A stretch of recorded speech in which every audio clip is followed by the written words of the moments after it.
Welcome to the Biz Bash podcast, where we make biz strategy a piece of cake. I'm Elizabeth. And I'm Cami, but you might know us better as Eliza Ann Calligraphy and Cami Monet. We want to help you, our fellow stationers, artists, and calligraphers, confidently build a profitable and personality-driven creative biz. We're here to share our honest-to-goodness advice and actionable strategies for ambitious artists. So put on your party hat, quit being a procrastinator gator, and let's get this party started. Welcome back to episode 30 of the Biz Bash podcast. Today we're talking all about sending referrals to other creatives and why it helps your biz. It's tempting to quote unquote keep all that biz to yourself, but referrals are actually super helpful for not only you, but actually the industry as a whole. And we're not saying you have to give away your best or your perfect clients, but we do think you should be handing off the ones that are asking you to either A, do work you no longer offer, or B, work you just literally can't take on due to your schedule. And that is the end of the episode. Thank you for joining us today. I'm just kidding. Thank you so much. Thank you so much, everyone. Guys. Yeah. I can't stop laughing. Cami and I have had a morning, you guys. It's okay, Cami. We can talk about it. It's fine because everyone knows we're crazy. But you guys, this is like the 5th time we've started this episode. At least. This is, I think, the 5th time we've started it because the tech keeps cutting out and we can't hear each other and I don't even know. So okay, you know what? I'm just going to lighten the mood because I want to tell this story. This doesn't have anything to do with anything right now. Yeah. Tell the story. I think we need this story. So this isn't really a story. This is actually just a Facebook post I saw and it made me laugh really hard. So it was in this photography group. And one of the photographers was talking about this in-person session she had with one of her clients, and they were both eye doctors.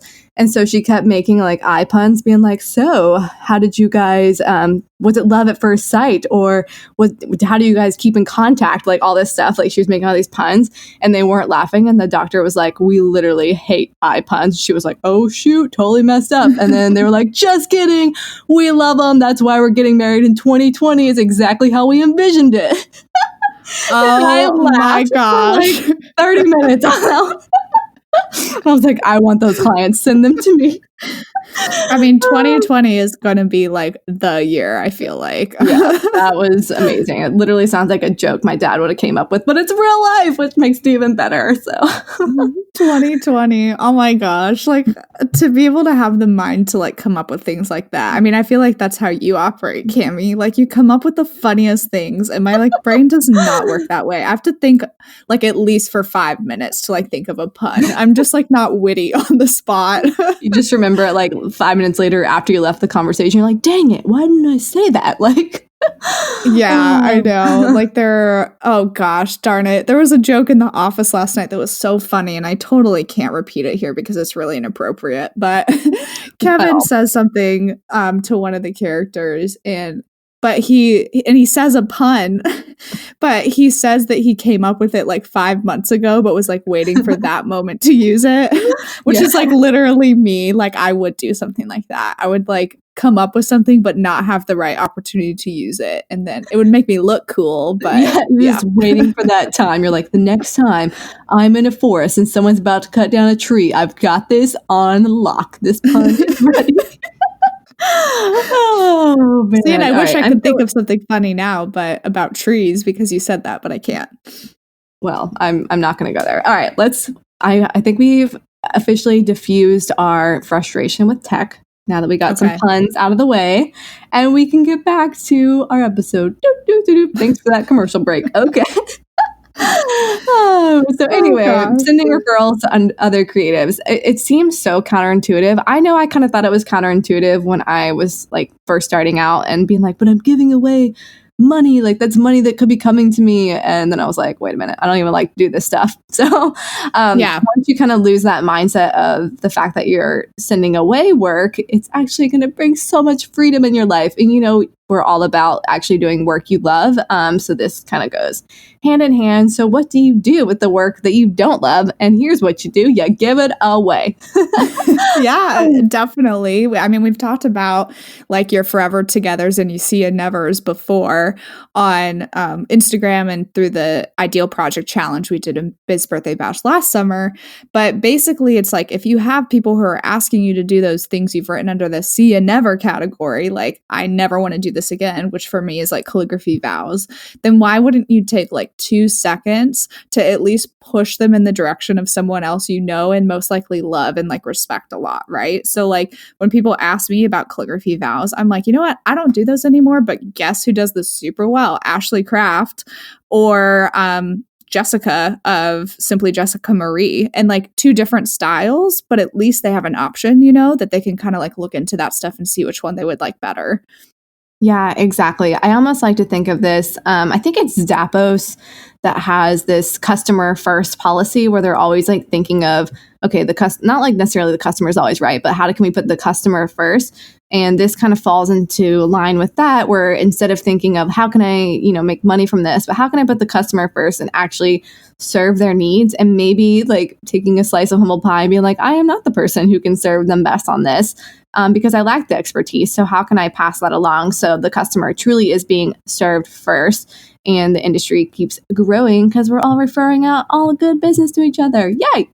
Yeah, for sure. And I feel like a good example of this, and like Cammie and I were talking about this a little bit before we started recording, was that sometimes clients will come to you with inspiration boards, right? And it'll be full of work from like other artists. So like someone might come to me, this is just an example, and there's pictures of like Cammie's watercolor or Cammie's crest on it. And like in that instance, sure, maybe I could try to take on that project and that work, but I feel like it would be more beneficial to me and honestly to Cammie to be like, hey, you know what? And say to that lead, I actually know like who created these things. Would you like to inquire with her to see if she could give you the exact look you wanted? I would feel like such an imposter too if they like came to me with like a mood board full of Cammie's stuff and asked me to do it. And I'd be like, no, I cannot. I literally cannot do this. So yeah. Yeah. And that happens so many times. And like we were saying earlier, when clients are actually searching the internet and going on Pinterest, I don't think they realize that there's actually people behind the work that they're penning. They're just like, oh, I love this invitation suite. That's pretty.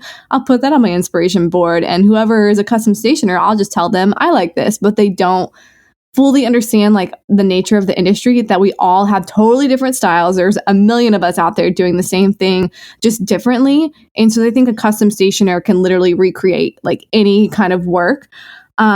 So you are pretty much their guiding light to the industry. So when a client comes to you with an inspiration board that literally looks like nothing you would offer, but you know exactly whose work it is, like you get to be that guiding light and say, hey, this isn't my style. This is so-and-so. You would be so much better off in their hands. And they probably don't even realize like that there is an artist behind it. Does that make sense? Like, I think people just pin willy-nilly and don't truly think about the root of where it's coming from. And I know like when I was getting married, I didn't even realize anything about this industry. I didn't know there was like a whole another custom stationery industry where you could literally go to so many different people, different styles, and find what you wanted. I just thought there was like a handful, and like and it's either that minted or like a box, like the word. Right. Yeah, there's not like so many options. Like if I had known, it could have got dangerous for sure. But or if I did my own, what the heck? But I know it's funny because in my mind you did your own, but you like didn't actually. I know, I didn't.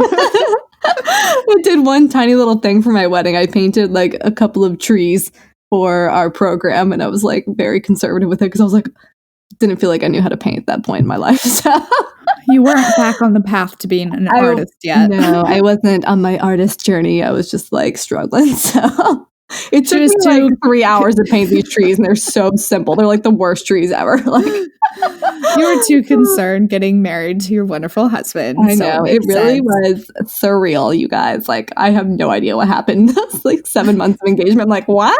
Oh, cool. Was it 7 months?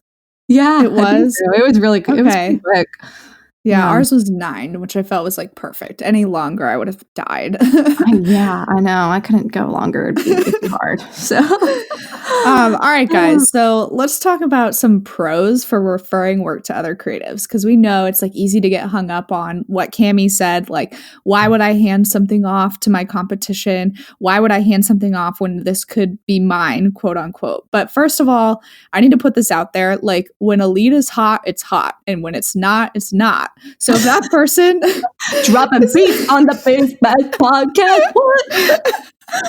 So if that person is coming to you because they want calligraphy vows as an anniversary gift, they need it done now. So if you can't take that work on or you don't want the work, like, just hand it off. Like, don't feel like, oh, if I turn this away or give it away, like I'm losing business. Like, you're gonna lose it, like, regardless. Does that make sense? Like, don't think of it as a loss. Why are you still laughing about what I said? I've been trying so hard to laugh this whole time that they are hot, and just hotornot.com. All right. So get them hot leads while you can. We are serving up fresh hot leads. Oh gosh. Okay, Southern Diner lady. I'm sorry. I really have had too much coffee today. Anyway, but it's true. You know, that's why this is funny, because it's actually true. Because, like, if someone's getting married, they need invitations now. Like, and if you can't take them, then they're just like left there like floundering. Well, I mean, they'll go find someone else. But okay, you know what?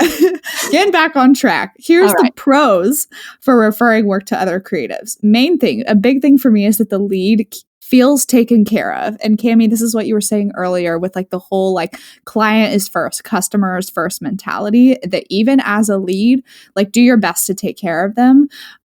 Because if this project doesn't work out, they might still think of you in the future. And this has happened to me a lot, where people come to me for envelope addressing and they like need it at the end of the week, right? Mm-hmm. And I'm like, there's literally no way in heaven or earth that I could do this for you.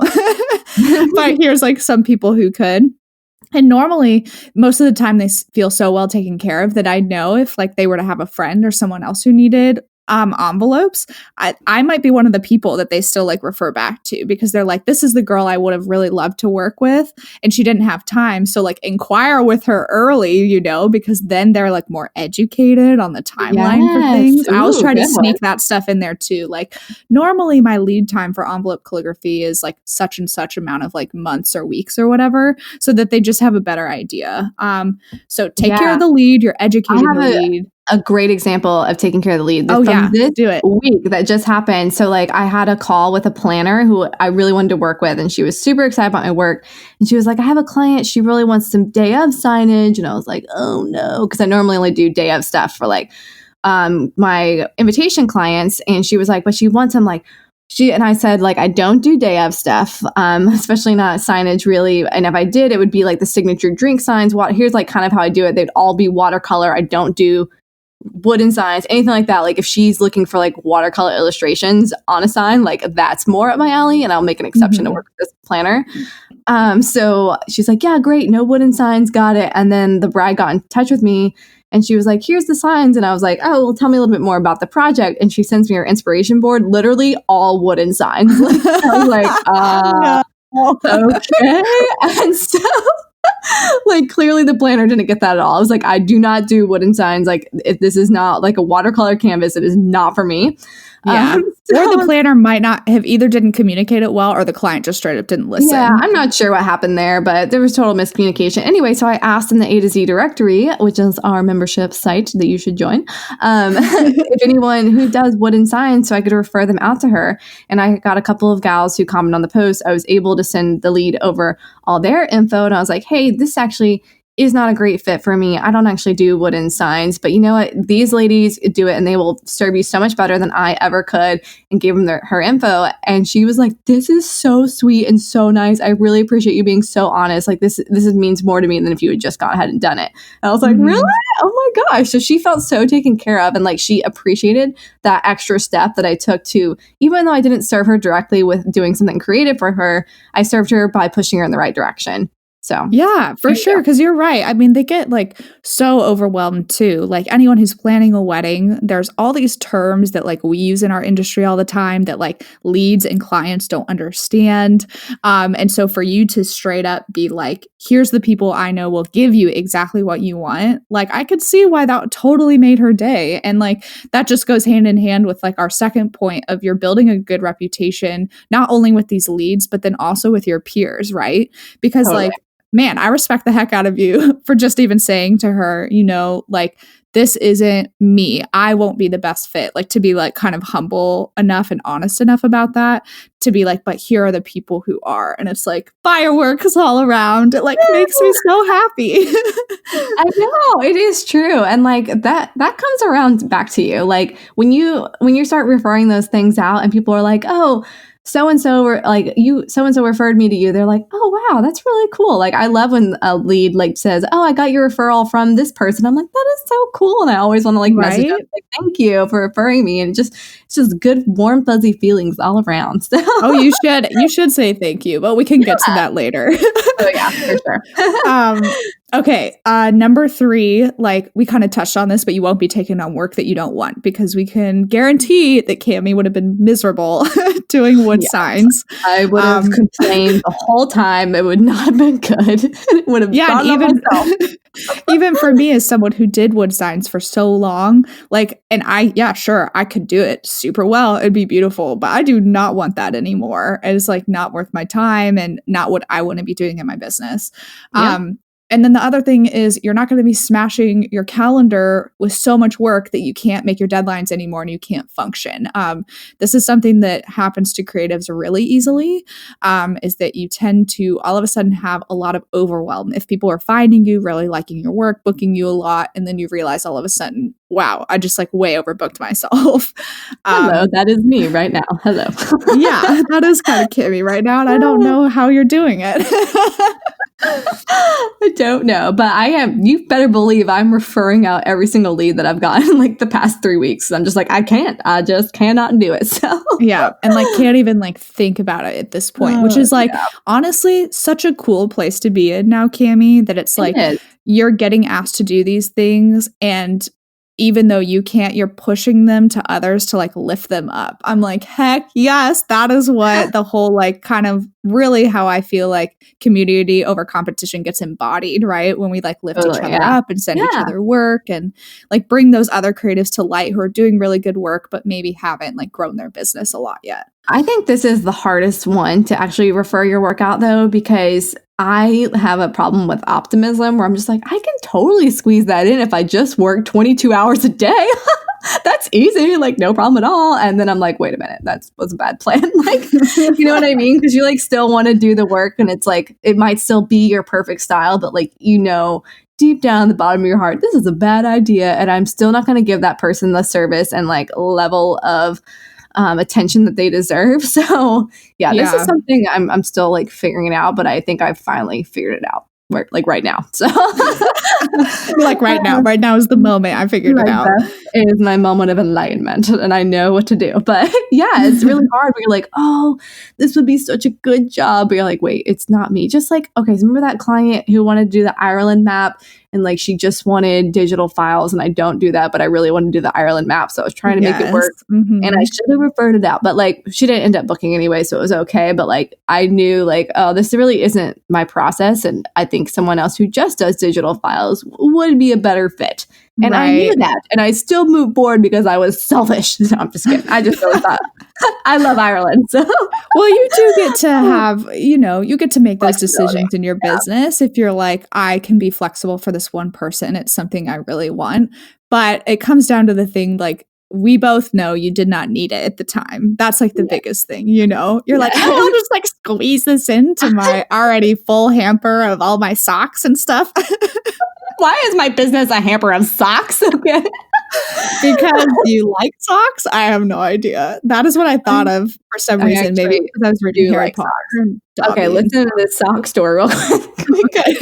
When I was at the Goodwill the other day, they had an entire end cap of all brand new men's socks, but like fun men's socks, you know, not just like boring black ones. These were like sloths wearing necklaces with dollar signs and pizzas and Stegosaurus tacos. So, I bought like 10 pairs for Alex. They were all brand new. Like they still had the wrapper on. Dang. I know. They had little baseball ones. It was so cute. But anyway, so yeah, I do like socks, actually. Do you have room in his sock drawer? Yes, he did have room. Sometimes you gotta toss out some old socks, which might be the projects that you don't want to do anymore, to make room for the Stegosaurus taco socks. All relevant. Oh, so relevant. Yeah, I don't know why I thought of that, but I just think of something like bursting at the seams, right? And you're trying to just stick one more thing in, one more thing until it explodes, and no one wants to see that happen. That basically means like a giant meltdown of some sorts. Anyways, okay, so here's 2 more points for like pros of referring work to others. Number 5, the effort of a referral is literally the matter of a minute, guys. And seriously, a minute to like sit down with that email to say, I know someone could do it better. And this comes back into the whole thing of like building their reputation, etc. So it's a very short amount of time. This should not take up a lot of your time. So that's a pro, I feel like, right? It's very easy. It really does take like 2 seconds, and then you don't feel like as much of a jerk being like, can't do it, bye. Like you can be like, can't do it, here's someone who can. And instantly you feel better about yourself. Yeah. And then the last one, number 6, you are literally helping the economy, guys. Like you're actually helping other businesses get business, get money in their pockets, and then they can go grocery shopping and they could boost the economy at the grocery store. I have no idea where I'm going to go with this, but it's a grand circle of the life of the economy, everybody. And then they can buy some socks for their husband at the Goodwill. All right. So everyone wins. Everyone pay Cam so she can buy Alex socks. This is all everyone's going to get out of this. I know. Just sock it to me. That's what we're going to call this episode. But man, getting all like funny because I'm so passionate about this. I know. Seriously. And then what goes around comes around. This is number 7. It's not on the list. I'm adding it. But people, once you start referring other people, then wait, what am I saying? What am I saying? You know what I'm saying? No, well, like what goes around comes around. It's like the chain of happiness, karma. Right? Yeah, karma. When you have a good deed, you like pass on the good deed to someone. Yeah, I think just building up that whole mindset of referrals too within our industry. So people are like, oh, other people are referring, I should do that too. So it's not like a weird thing, Mm-hmm. Yeah. So yeah. Okay. I think we killed that one. We got those, guys. It took a long time to get just to those points, and we have a lot more. Are you ready to push the envelope in your stationery biz and finally get the answers you're looking for? We're bringing together industry leaders in one place with a virtual conference that anyone can attend. The Stationer Summit is an online game changer with session topics that are for stationers by stationers. And with 18 different educators, you can't afford to miss this. We've got the names you love: Swell Press, Design House Amora, Papel & Co., Design by Laney, and so many others. And you guys, they're here to bring you the answers you can't get anywhere else. It's time to break down the walls of the stationery industry and open the door for anyone and everyone. We believe there is room for all of us at the table, and we're offering you a virtual seat. And of course, we'll be there too, talking about everyone's favorite topic, pricing. Here are the deets. Early bird registration takes place August 26th through 30th, and during this week, you can save $100 on your ticket. Official registration will open September 16th through 20th, and the full price is $397. Even at full price, this is an absolute steal. Get on the waiting list today at stationersummit.com. Cami and I are going to dive into some of the things we get asked for all the time that we no longer offer, to give you an idea of basically, Cami and I both have quite a long list of things we can be sending to other people. So for me, it's like wood signs. Don't do that anymore. People still get confused because if they scroll back on my feed far enough, they're going to find them, and they always do. Calligraphy, they will find them. They will. Calligraphy vows, calligraphy poems, like anything handwritten of any sort. Certificate calligraphy, Bible calligraphy, day of items in really small quantities, like place cords or escort cards, things that really need to be handwritten and done, like agate slices. I probably would never do that. And this is just the things I can think of off the top of my head, but I get asked for a bunch of other stuff all the time too. Yeah, I mean, wood signs obviously are a big one for me because I just told y'all about that. It's just not my cup of tea. People portraits. Everyone wants me to paint their babies or, their kids at the beach or their wedding photo. And I'm like, I don't do people because I'm scarred for life after I did that one save the date with the couple in it, and they were like, we don't like it. And so never doing that again. Maybe I will, but people are scary. Faces are hard. Yeah. So people portraits, day of calligraphy, pretty much anything. I do some day of details for my invitation clients, like menus and programs, but I'm not going to do escort cards unless I really like them. Mhm. So the vowels, the chalkboards. Why the heck do people think I do chalkboards? I don't know. I also just got 2 referrals. People referred me for like a wall mural on a nursery, and I was like, oh, Whoa. Lord have mercy, I'm not doing that. And I kept getting tagged in this Facebook post, and then the girl kept messaging me, and I was like, I don't do this. I don't know. Jean jackets. Wait, I have to pause you though, because we know people who do murals. So if she reaches out again, we can send her somewhere. Yes, exactly. This was a girl. I actually do know her. She's in Orlando, but she just like, people are like, oh, if she's an artist, she'll do anything you want. Yeah. And it's not true. And then pretty much any like custom commissions from Etsy, because they're always like, I don't like this herb. Can you paint another herb? And I'm like, yes, it's $700. And they're like, never mind. So yeah. Okay. So those things we refer out, and we building the referral network. That's what we're talking about next, right? Yeah, totally. Like how to actually build that. Yeah. Okay. I mean, it takes a little bit of work, because there's some like things you have to be thinking about, right, when you refer work to other creatives. But I want to go back and say, like, the first step, if you want to start referring people and doing it well, do what Cami and I just did, right? Make the list of like 5 or 6 items where you're like, I get asked for this all the time and I don't do it anymore. And that's where you start. And then you build your list from there. You're like, who are 3 people that do calligraphy vows? Who are 3 people that do day of items? And then you can like move forward with actually sending their information to someone. But things to think about when referring out work to other creatives. There's a lot of things you have to keep in your mind. So now we have another list of things to go through. I love my list, guys. That's a problem. First one, will they have time in their schedule to complete the work? So this can be really tough with rush jobs, because sometimes I feel bad, right? Like if someone asked me to do something by the end of the week and there's no way I could do that. Do I really refer that to someone else? Like, because I don't want them to feel pressured, right? Like, do I have to take this on? Do I not? So sometimes you can go to them and like ask first what their schedule looks like. But sometimes I like to lean back on like the trust that they will say no if they need to say no, right? Or I would hope they would.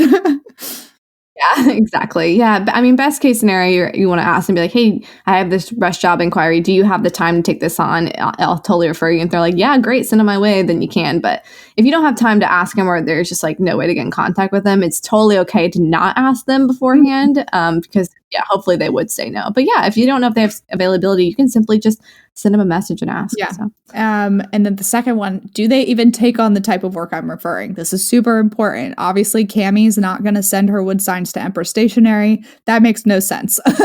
We all know the best of Empress Stationery does not do wood signs. So you got to make sure like those things line up. So pair your see ya nevers, right, with someone's together forever type of thing. Exactly. Cami, you want to do the next one? Oh, yeah. Does the client have enough of a budget to actually pay whoever I'm referring what they're worth? So like if a client comes to you and they're like, I only have $100 to spend on 200 invitations, then you may not make sure you're not just sending them to anyone. You need to find someone that's actually within their price point or budget. And sometimes that price point or budget is minted, and it's okay. Yeah. You refer your work to them. It is. And I have done that before, to just like be really honest with people, and to let them know that, right? And you are helping them, you're doing a favor. And like, if you are going to give someone a referral, it should be quality. Like, I would probably never send this person to like another creative who does custom work, right? Because I'm like, I don't want that other creative to take this for only $100. Well, and it's going to be a waste of time, because like they're not going to take on the job, and you're just sending the person to someone that they're going to be like, you don't have the budget for this, and so it's just a waste of everyone's time. So you might as well just be honest up front, and it's totally okay. I mean, sometimes you just gotta be honest and be like, custom stationery starts at this. If you can work that within your budget, I'd love to refer you to these people. But if not, like, Minton might be the way to go for your stationer, and that's totally fine because Minton has cute stuff. Yeah, so totally. And I will say too that most of the time for me, a referral happens before I even like build a quote or proposal. I don't know about you, Cami, but it's normally not like as if I build a quote and proposal and go through all of that with them and they say no based on just expense, I normally like don't refer them to someone else at that point because I went through that entire process. This is a great point. Yeah, the referral happens pretty much right after their initial inquiry with you, and you can look at their dates and be like, this isn't going to work, or read what they want done, or like they attach a photo and you're like, this is 1,000% not my style, that they need to go to Eliza Ann calligraphy or whatever. Then that happens before you waste your time putting together a proposal and just like leading them on, basically. You don't want to lead on your lead. Yeah, totally. In every sense of the word. Why would you send someone a proposal if like your intention wasn't that they would like fit in the first place? Anyways, then the like next point too is, does the person I'm referring have a similar style to me? I do think this is pretty important depending on what the lead is really passionate about having like completed. But like when I refer calligraphy vows, I actually send, like I had mentioned before, Simply Jessica Marie and then Ashley Craft have very, very different vow styles, but I like kind of like presenting that client with options, you know? Like I like showing them something that maybe doesn't exist. But for things like invitations, if I were referring invitations, I would want to be referring to somebody who maybe has like a similar style to me. Yeah, I would refer out probably like someone with watercolor because that's probably what they're looking for. It depends on like what the lead is. Like if they're looking for watercolor, I don't have time, or if they're like, I need something a little more line drawn, then I'm like, that's also not me. So you kind of have to like, use your judgment on who to refer to based on what the client is wanting. But yeah, when it comes to just being busy and you're referring out the work, finding someone with a similar style so they can kind of fall in the same vein as you is totally a good idea. Like as much as I would love to take like a ton of referrals from Cami, it's like most of those, like I can't do that type of work anyways. But you did send me one, Cami. Oh, it was so cool. It was going to be the girl that did like all the Beverly Hills stuff, like really bright, and it never panned out.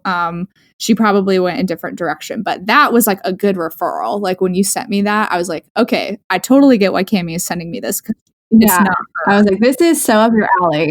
Because most of the time my leads are like, I want very heavy watercolor. I know, like they know, like it's very watercolor driven. And so I'm like, okay, this is probably not going to, I don't want to send this to Elizabeth because like she doesn't want to do that probably. But yeah, it's a good fit. Like as soon as I read that one, I was like, this is so her. Oh my gosh. So yeah, that also comes down to like figuring out your style and why it's important to have a distinguishable style for being able to get referred to for the thing you're known for. So that's like all goes hand in hand on that one. But if you're the girl who's literally doing everything under the sun, then maybe people don't know what to refer you for because you're not like known for, watercolor crest or really cool line drawings or monograms or whatever, whatever it is. So yeah, absolutely. Yeah. Like I hope by now I've made it like clear enough to people that I do like custom wedding invitations and envelope calligraphy, and that's it, right? Like I don't want any other sort of work. And hopefully like my portfolio kind of like shows enough now of like the type of stuff I'm doing. But another thing to think about too when sending work to someone is that if the lead's looking for someone local, is the person I'm referring actually, in close proximity to be able to complete that job.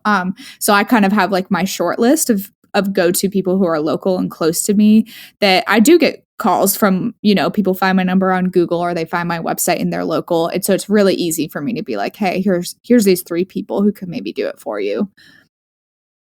Yeah, that is so true. I have a lot of local invitation designers in my back pocket that I can refer to if they're looking for local things or like local day of stuff. I think when it like for day of stuff, they really want more local. For sure. Because it's typically like the big seating charts and signs, and those are really tough to ship, or like mirror calligraphy and all that jazz. Like those kind of have to be local. So yeah, it's good to have a network of local and anywhere people, basically. Yeah. Oh, for sure. Because you don't want to be referring somebody who has like a huge, like you said, seating chart, like vintage mirror type of thing to someone who's like out of state. Yeah. That makes no sense whatsoever. Okay. Exactly. And then the last one. Go for it. Is this person reliable? Dun, dun, Dun, dun, dun. Yeah. This is included because it's real and because I have a story that makes me sad.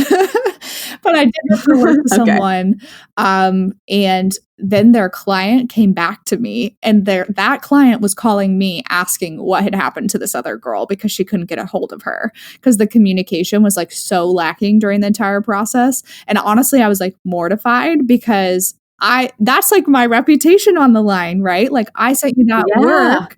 They are, trusting me that I'm giving them someone like reputable and reliable. So long story short, I mean, I don't send work to that person anymore. It was like devastating to me. I was like, what is happening right now?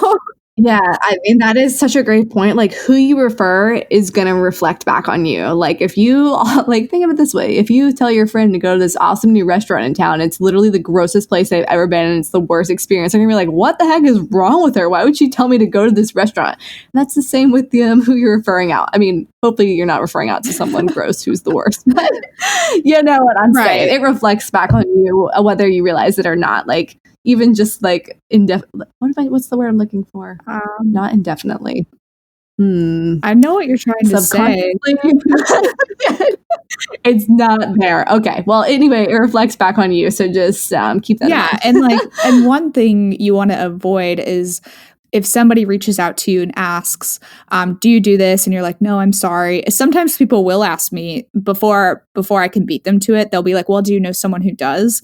Do not just go on Google and find random people. Do not do that. If you honestly don't know anyone and don't have a good recommendation, be honest with that person and tell them. The last thing you want to do is recommend Joe Schmo that you found on Google and the experience is absolutely horrible for them because like Cammie says, it comes back onto you. So like be referring freaking Joe Schmo. He's the worst. Refer people that you know. I feel bad for anyone whose name is actually Joe Schmo because that phrase gets used like all the time. Do you think there really is? I'm going to Google real quick. There was, when I was back in high school, there was a guy whose name was Joe and he hated that the sandwiches were called Sloppy Joes. He was like, I hate this so much. So the joke was we called them Sloppy Whats because his name was Joe. What? Like a sloppy what? Okay. Yeah, I know. It's dumb. A sloppy what? Well, there is a Joe Schmo show. Joe Schmo show. Okay. That's really hard to say. So there you go. Your little daily tidbit of weird trivia. Anyway. Yeah. Okay. Are we ready for our next point? Yes, we are. So moving on, we want to talk a little bit about how to actually initiate a referral when a lead contacts you, because there are good ways to do this and then some like not as great ways to do this. So it's usually best to send that person an email. This is the lead stating that 1, you can't take on the work or you don't do that type of work. And 2, you list the names of like 2 to 3 other creatives. I specifically do this. I use this tactic for small one-off types of projects. And I handpick a few people to refer that I think would be good for that project specifically. That's something that's going to be maybe in like the couple $100 range. On the other hand, for like large projects, so we're talking about like $5,000 client for stationery, I always recommend that you take the time to write a three-way email to actually introduce these people, because otherwise what happens is if you give that lead someone's name, there's less of a chance they'll even bother to reach out to your friend to inquire. But if you do a 3-way email, you have a better chance of converting to the creative you're referring in the first place. So it's like really helpful to take that extra step, if that makes sense. You are the smartest person I know. That is such a good tip. It really is. Like I most of the time I am just doing like the one-off email. But I remember when I did that referral to you, I did the introduction email, even though it didn't pan out. But yeah, that's so smart. Right. And she started talking with me immediately because you had like passed the torch, right? It had literally been like passing the baton, passing the torch. Like, here is the next person. And because that client then, or that lead, I should say, doesn't even have to go out of their way to even do so much as click, like send a new email, right? Yeah. Talk about taking care of the lead. Like, whoa, you were just hand holding them. You're just carrying them up the mountain. I mean, that is awesome. And guys, I know that like this podcast episode is long about referrals, but seriously, like we said at the beginning, it's just a a minute of your time. It's just a minute of your time at the end of the day to be able to do this for other people. Okay, so now we're going to like flip this on its head a little bit. And before we wrap up the episode, we're going to talk about how to reach out and ask other people for referrals and when is it appropriate to ask or not to ask. So Yes, I have totally had some experience of people just DMing me who I have no idea who they are at all. And they're like, can you start referring me? And I'm like, first of all, you have like 3 Instagram pictures. I'm pretty sure you live in like Indonesia. I don't know Right. like, who you are at all or like how you found me. And I'm not going to refer you because I don't know you or the type of work you do. Yeah. Like, it's just silly. Like, have some common sense. You definitely want to have a relationship with the person first before just being like if I emailed Jenna Rainey, I was like, hey, can you start referring me? And she'd be like, who the heck are you? Yeah, like, right. that would not be cool. Not cool. So Yeah. Start that relationship first. Definitely, right. Definitely have the relationship. And I wanted to throw into like, there's 2 stationers I'm friends with through Instagram. One of them kind of like stopped doing wedding invitations and phased that out of her business. And the other one was just so busy, they couldn't really take on anymore. And I actually like threw my name into the ring for that. And I was like, hey, because you mentioned, right? This is because they mentioned something first. Like the one girl mentioned like, I'm booked for the rest of 2019. And the other girl mentioned, I'm not taking them after X date. And that was the perfect time for me to step in to be like, hey, on your story or on this or that, you mentioned XYZ. Like that gave me like a natural, like a natural point of conversation. Like it wasn't out of the blue and random.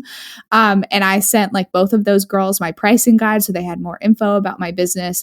And so they could like refer me in full confidence if the client was the right fit, right? Like there was no expectations there. And I told them that. I was like, I just want to be able to like put my name here in case you feel like you're getting to the point where like you can't take anymore or, like you're not taking anymore, period. So I like to think I did that in hopefully like kind of a professional way because I had previously known both of them. No, I think that was a smart. Like if you had that relationship and trust already there, like, and they're like, I'm not taking on. Like that's a freaking smart move. Once again, you're the smartest person I know. You're the smartest person I know. Oh, you're too sweet. But yeah, having that trust and friendship in place. I mean, this is kind of not like asking for referrals. This is a little bit different side tangent, but I mentioned earlier, like I go in our Facebook group when I find a project that I know a lot of girls in the Facebook group probably do and ask there, but I still go through and like look at their websites to make sure that I think they're a good fit as well for the client.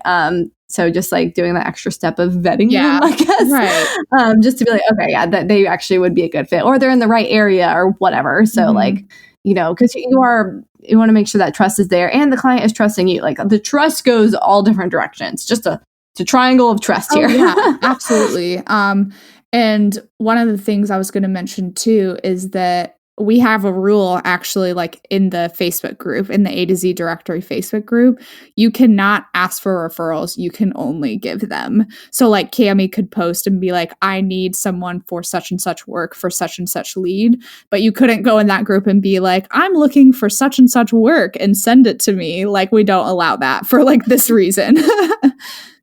Yeah, be like, shut it down. Yeah.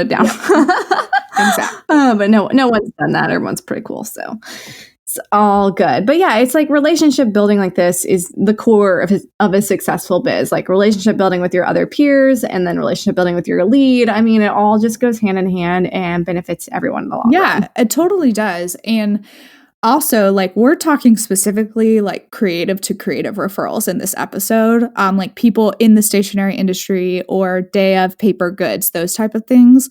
And I won't get into this too much, like we don't have time for this, but think strategically about like who else in your life could be a good referral, not only like you to them, but them to you. So like, is that a local wedding planner? Is it a local wedding photographer? Like who else in this industry could you build a relationship with to like refer each other in the future? Yes, that is so perfect. Basically reframe competition as a possibility. Yeah, absolutely. Like thinking for sure. These are all of your relationships, referral or otherwise, is like just a possibility for everyone to have more business and be more successful. Yeah. Oh, and also I just want to mention, like, don't go into those relationships just being like, I'm going to get something out of this. You know what I mean? Yeah, no, that should never be the start of it. Yeah, exactly. So as long as you don't have that end game in mind, like, should be fine. I'm trying to think too. I'm like, is there any moment where you like shouldn't send a referral, I guess? Like, we don't have this in our notes, but I guess it wasn't something that we had like necessarily touched on. Well, we talked about like a budget being an issue. Yeah, okay. Probably wouldn't refer out. If I can tell a client is going to be a pain, and you know, you just can tell sometimes, y'all. You just can, there's a lot of red flags. Then I'm not going to refer them to somebody. Typically, I just kind of leave them on their own. Yeah, like I got Cammie that I sent to you. Guys, I got the most insane email because it like didn't really make sense. Well, I think that was a scam. I know it seemed really scammy, but that's an example of like, this is a clearly red flag, like not real legitimate type of client, and I would never send this to anyone else. It was like a giant paragraph that like made no sense. It was so strange. Yeah. Totally. Yeah, I guess those are like the two main instances where I wouldn't refer someone. I think too, like one thing for me is I get asked all the time to like write names in Bibles. It's a big thing down here, and people just like want me to write their son's name in his Bible or whatever. I don't do that, and I don't refer that to other people because that is very like specific. And also, like, if you mess up writing in someone's Bible, like the whole Bible's like ruined. I mean, not the whole Bible, but it's like you disgrace the name of the Lord, basically. It's just like, and those projects to me don't even really seem like worth their time. Though we did say that we did have a girl in our Facebook group say that she charges like $150 or $250, I think, actually, for like certificate calligraphy. And I was like, hey-o, I mean, that's kind of cool. Like, I've always said no to that because I never thought it would, you know, like pay. I mean, yeah, if I was going to do that, that's how much I would charge too, because it's just like, I'm not opening my paint palette for less than $250 pretty much. So. But now I know that this girl will take that on, and so I could send her those like certificate ones. But yeah, the Bible ones I normally don't like send to other people. Not because the Bible's not great. It is just because it's like that work doesn't make sense to me. When it's like literally writing one name. Yeah, exactly. Like, it's just too small of a project to kind of pass on. Like, if you had like 5 or 55 Bibles, then right? Maybe, if they're doing the youth group, right? Maybe there's like 50 students graduating. You got a youth group. You call us, okay? Hilarious. Okay, yeah. I think that kind of wraps up my thoughts, but yeah, we're good to go. So, all right, here's how we're going to end the episode, because we always get weird at the end. Anyway, you guys, if you haven't signed up for early bird registration for the Stationer Summit, go to www.stationersummit.com/registration. Get on the waiting list so you don't miss out on the early bird price of $297. Yeah, it's coming up super duper soon. And then if you are enjoying our podcast and talking about socks, please leave us a rating and review on iTunes. That means so much to us. We really love reading them. And we love when you guys screenshot and share that you're listening to the podcast on Instagram stories. We love that too. So yeah, I think those are kind of like our big points. Oh, and we talked a lot about the directory in this episode. If you aren't a member of that yet and you're like, what the heck is this Facebook group they're talking about? Just go to bizbirthdaybash.com/directory and you can get all the details on that, so we can start referring you guys if you join. Yes, I refer people in there all the time. It's awesome. Totally. All right. We'll see you later. Got a scat, alley cat. Bye.